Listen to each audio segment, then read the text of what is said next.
providers will be covered in these services. Shram Suvidha and Samadhan portal.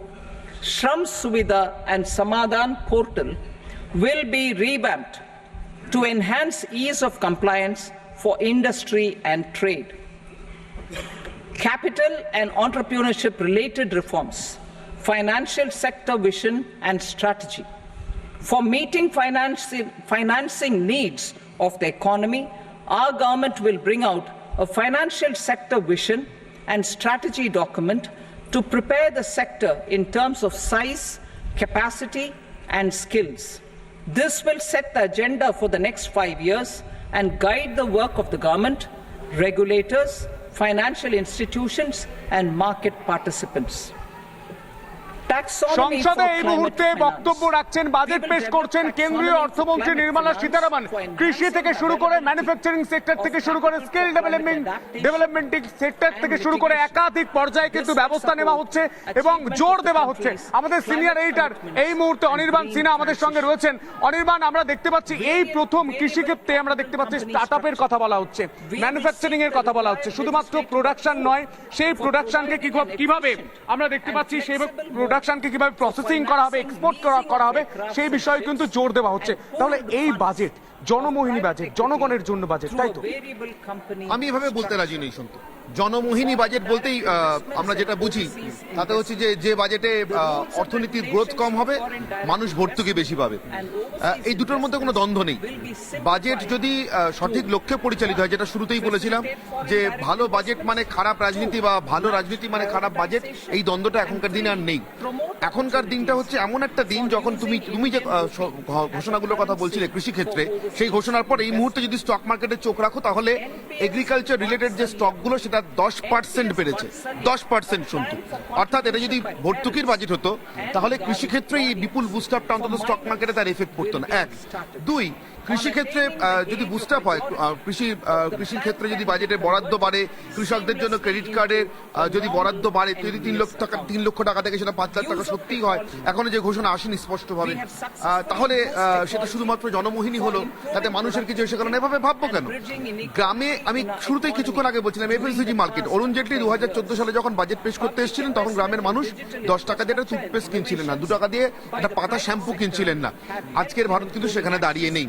অর্থাৎ কৃষকের হাতে যদি আরো বেশি ক্রয় করার ক্ষমতা থাকে, কৃষির সঙ্গে যুক্ত পরিবারগুলো যদি আরো বেশি খরচ করার ক্ষমতা পান, তাহলে এই 3 লাখ টাকা যেটা ক্রেডিট কার্ডে এখন দেওয়া হয় তার জায়গায় 5 লাখ টাকা পেলে কৃষক তার কৃষিকে যেভাবে এগিয়ে নিয়ে যেতে পারবেন, তার খরচাটা যেভাবে তিনি করবেন, তার এফেক্ট তো তুমি আমি পাবো। তার এফেক্ট তো সাবান তৈরির শিল্প পাবে, শ্যাম্পু তৈরির শিল্প পাবে, ময়েশ্চারাইজার ক্রিম মাখা তৈরির শিল্প পাবে, এবং তার এফেক্টে আবার বাকি যে শিল্পগুলো সেগুলো একই রকম ভাবে উন্নত হবে। কেমিক্যাল লবি উন্নত হবে, কেমিক্যাল শিল্পের যে লবি সেটা উন্নত হবে, তারা লাভ করতে পারবেন। এবং এইরকম একটার পর একটা যেগুলো একের পর এক শিল্প পরস্পরের সঙ্গে যুক্ত থাকে, তারা কিন্তু কেউ না কেউ কোনো না কোনো ভাবে বুস্ট আপ হবে। সুতরাং জনমোহিনী বাজেট বলতে যে শব্দটা যেভাবে ব্যবহার করা হয়, আমি যাতে একদম একমত নই, কিন্তু হ্যাঁ অবশ্যই আমি বলবো জনমুখী বাজেট, অর্থাৎ যে বাজেটে কর্মসংস্থানের সঠিক দিশা আছে, যে বাজেটে এমনকি দেশের 1 কোটি বেকারকে, যোগ্য এবং বেকারকে তাদের স্কিল ডেভেলপমেন্টের জন্য কর্পোরেটের সঙ্গে হাতে হাত মিলিয়ে কাজ করার ঘোষণা আছে। এত বড় ঘোষণা যে কর্পোরেট সোশ্যাল রেসপন্সিবিলিটির টাকা, মানে সিএসআর ফান্ডের টাকা ইন্টার্নশিপের জন্য খরচা করা যাবে, ইন্টার্নশিপ ট্রেনিং প্রোগ্রামের জন্য সরকার দেবে 5,000 টাকা প্রত্যেক মাসে ইন্টার্নশিপ করাকালীন 1 বছর, আর এককালীন দেবে 6,000 টাকা। বাকি ট্রেনিং এর জন্য খরচটা সিএসআর ফান্ড থেকে করা যাবে। অর্থাৎ কর্পোরেটগুলোর জন্য অনেক ইজি হয়ে গেল, তাদের সিএসআর ফান্ডের জন্য কোথাও গাছ লাগানো, কোথাও অন্য কোনো অ্যাক্টিভিটি, কোথাও গরিব মানুষকে বস্ত্র বিতরণ, এসবের মধ্যে যেতে হবে না, কোথাও স্কুলের বাচ্চাদের খাওয়ানো, নিশ্চয়ই এগুলো খুব বড় কাজ, কিন্তু খুঁজে পেতে সব জায়গায় যেতে হবে না। একেবারে সরাসরি তারা যে কাজটা করেন, কর্মসংস্থান তৈরির কাজ, উৎপাদনের কাজ, দেশের শিল্প বাণিজ্যে অংশ নেওয়ার কাজ, সেই কাজটা করতে করতে সেই কাজের সঙ্গেই তারা আরো 1 কোটি নতুন বেকার অথবা এবং যোগ্য ছেলেকে তারা ট্রেন করবার সুযোগ পাচ্ছেন। সেই ট্রেনিং এর জন্য খরচের টাকাটাও সরকার সিএসআর ফান্ডে ব্যয় বলে ধরে নেবে।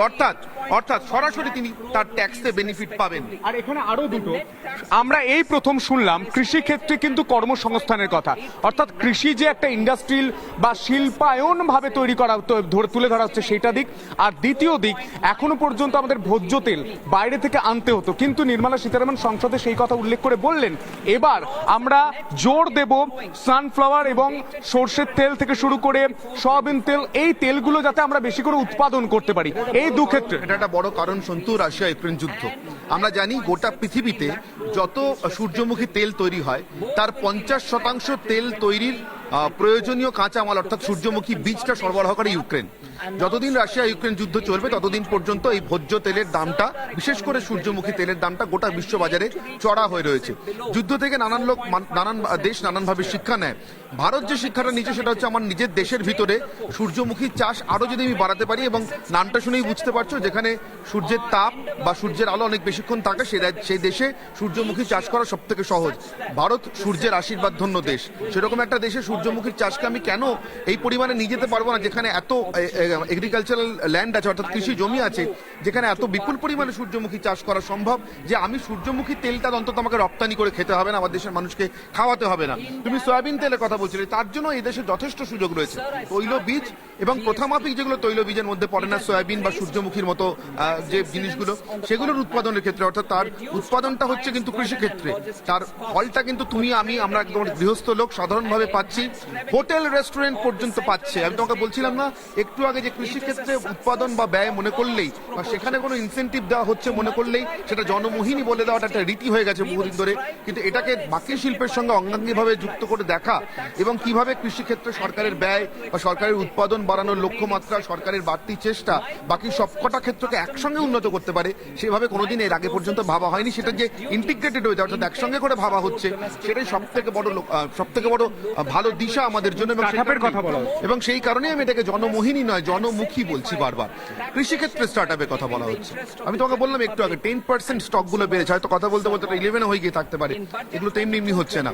শিল্প মহল সরকারের এই নীতির উপরে আস্থা রাখতে পারছে, ভরসা রাখতে পারছে তার, এবং এটা যে শুধুমাত্র কৃষিক্ষেত্রের জন্য বলা হচ্ছে তা না। আবার তুমি আরবানে চলে এসো, এখানে শ্রমিকরা যারা কাজ করতে এসেছেন তাদের জন্য হাউজিং তৈরি করার কথা বলা হচ্ছে, থাকার জন্য। এতে কি হবে, একদিকে শ্রমিকরা থাকার মাথা গোজার ঠাঁই পাবেন, পিপিপি মডেলে তৈরি করার কথা বলা হচ্ছে, অর্থাৎ কর্পোরেটর হয়তো কিছু রেসপন্সিবিলিটি থাকবে, কিন্তু এক কথায় নির্মাণ শিল্প বিপুল বুস্ট আপ পাবে। তার কারণে এই হাউজিং গুলো তৈরি হওয়া মানে কৃষক যারা কাজ করতে আসছেন শহরাঞ্চলে তারা মাথা গোজার ঠাঁই খুঁজবেন, আরো বেশি করে ঠাঁই খুঁজবেন। ডরমেটরি বেসিস হাউজিং এর কথা বলা হচ্ছে, রেন্টেড হাউজিং এর কথা বলা হচ্ছে, এর মানেই নির্মাণ শিল্পে বিপুল জোয়ার আসবে। আমি বলছি না যে তুমি নির্দিষ্ট করে কোনো শ্রমিকের জন্য কৃষকের জন্য এরকম করে আলাদা করে দেখতেই পারো, কিন্তু যদি তুমি গোটাটার মধ্যে সামগ্রিকভাবে ফেলে দেখো তাহলে দেখবে যে কোনোটাই কারোর একার জন্য নয়, প্রত্যেকটাই বাকি অন্য সবকিছুকে প্রভাবিত করছে। এবং পিএম বিশ্বকর্মা খুব ইন্টারেস্টিং ভাবে নির্মলা সীতারামন ব্যাখ্যা করলেন যে ছোটখাটো দোকান, যারা স্বর্ণকার, যারা কিছু একটা বানিয়ে বা ছোট গাড়ি বানায়, আমরা দেখেছিলাম প্রধানমন্ত্রী নরেন্দ্র মোদীকে বিভিন্ন স্টলে গিয়ে তিনি কথা বলছিলেন। সেই ক্ষেত্রে পিএম বিশ্বকর্মাটাও অনেকটা এফেক্ট করবে, কারণ যারা নিজস্ব একটা দোকান করতে চায়, স্বর্ণকার থেকে শুরু করে কর্মকার থেকে শুরু করে, তাদের ক্ষেত্রে একটা বড় এফেক্ট করবে। এবং মুদ্রা লোন, এই যে 10 লক্ষ টাকা যেটা সর্বোচ্চ সীমা ছিল সেটাকে 20 লক্ষ টাকা করে দেওয়া হলো, এটা কি এফেক্ট করবে না? যে গোষ্ঠীগুলো অথবা কয়েকজন মহিলা মিলে বা একা কোনো মহিলা বা কোনো উদ্যোগপতি মুদ্রা লোন নিয়ে 10 লক্ষ টাকা, 10 লক্ষ পর্যন্ত, 50,000 থেকে শুরু হয় মুদ্রা লোন, আমরা জানি 10 লক্ষ পর্যন্ত লোন নিয়ে নিজের একটা ব্যবসা দাঁড় করানোর চেষ্টা করেছেন এবং হয়তো সফলও হয়েছেন। কোভিড সময় হয়তো কিছুটা বাড়তি তাকে বোঝা বহন করতে হয়েছে, কিছু বাড়তি চ্যালেঞ্জের মুখে পড়েছেন। এখন তার মনে হচ্ছে আরেকটু পুঁজি পেলে ভালো হতো, তিনি যদি 20 লক্ষ টাকা লোনের সুযোগ পান। প্লিজ, এই মুহূর্তে বড় ব্রেকিং, মোবাইল ফোনের এবং মোবাইল চার্জারের দাম কমতে চলেছে। এই মুহূর্তে মোবাইল ফোন এবং মোবাইল চার্জারের দাম কমতে চলেছে, এবং তার পাশাপাশি ক্যান্সার ট্রিটমেন্টে এর আগে আরো ছাড় দেওয়া হয়েছিল। গোটা দেশে বড় অ্যানাউন্সমেন্ট ক্যান্সার ট্রিটমেন্টেও করা হচ্ছে, যেখানে ক্যান্সার ট্রিটমেন্টের ক্ষেত্রে দাঁড়িয়ে তার যে প্রযুক্তি, তার যে ওষুধপত্র, সেটা নিয়েও এই মুহূর্তে অ্যানাউন্স করছে। আমি আর কয়েক সেকেন্ডের মধ্যে এটা জানাচ্ছি। এটা বিস্তারিত জানবো।